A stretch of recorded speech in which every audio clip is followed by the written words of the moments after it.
السالفة المواطن كويتي عنده كفالة لواحد من اخواننا البنغال، فهو كافل هالبنغالي تقريبا 5 سنوات. الكفالة طبعا مدتها 2 تتجدد حسب اتفاق الكافل والمكفول. طبعا كل 2 يدفع البنغالي حق المواطن تقريبا 600 أو 700 دينار. كفله 2 الأوليات وبعدين 2 الثانيات، وبعدين طلب البنغالي 1 سنة قال راح اشتغل فيها وبعدين بابا أنا راح أسافر.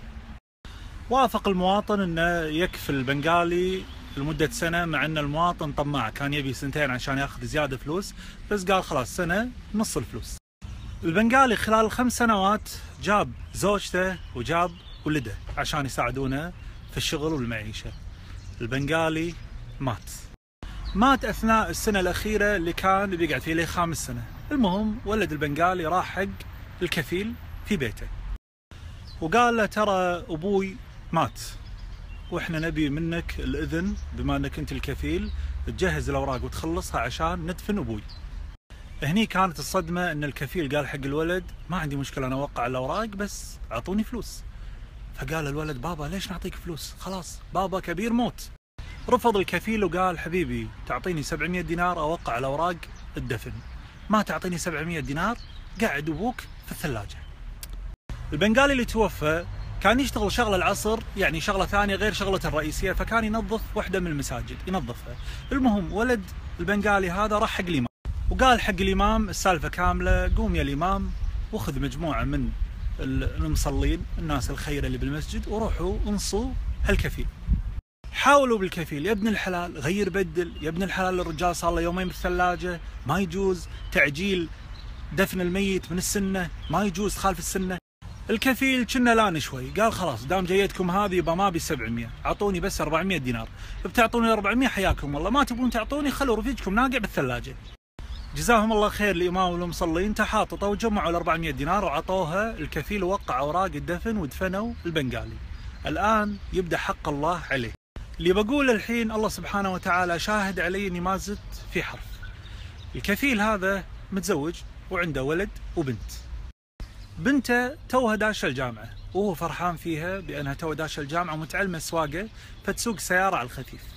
سوت حادث أصيبت بشلل، شل ال4 أطراف اللي تتحرك فيهم، وهي بنت وردة توها عمرها 18 ونص أو 19. هالبنت هذه هي شعرت قلب أبوها، وانتم تعرفون غلط أي بنت عند الأبو تكون دائما غير، فما بالكم أن هالبنت الوحيدة له. شوفوا ايش صار فيه. ولد الكفيل أيضا أصيب بحادث سيكل، انعطبت القدم اليمنى كاملة، يعني تخيلوا رافع رجله من غير قدم. الله سبحانه وتعالى لديه عقابين، عقاب في الدنيا وعقاب في الآخرة. الرجل هذا ما سهل على ميت أنه يندفن، وغير هذا وذاك اليتيم له مقام كبير عند الله سبحانه وتعالى، فما بالكم بهاليتيم ولد البنغالي اللي انغبن ما ندري شنو دعا. يقول الرسول عليه الصلاة والسلام إن الله حرم على النار من كان هينا لينا سهلا، اللي يكون هين ولين بالتعامل مع الناس. لذلك الله سبحانه وتعالى يحب الهين اللين السهل، لذلك كونوا هينين ولينين بالتعامل مع الناس، لا تغبنون الناس تخلون فيهم حقد عليكم.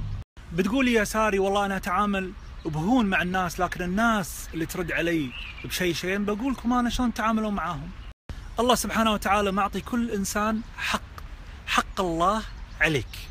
أنت اعمل حق الله عليك في التعامل اللين مع الناس، وإذا هم ما ردوا عليك بهون ولا تعاملوا معاك بهون فهم لم يعملوا حق الله عليهم فيك أنت. اتركهم في مواجهة الله سبحانه وتعالى وهو كفيل فيهم.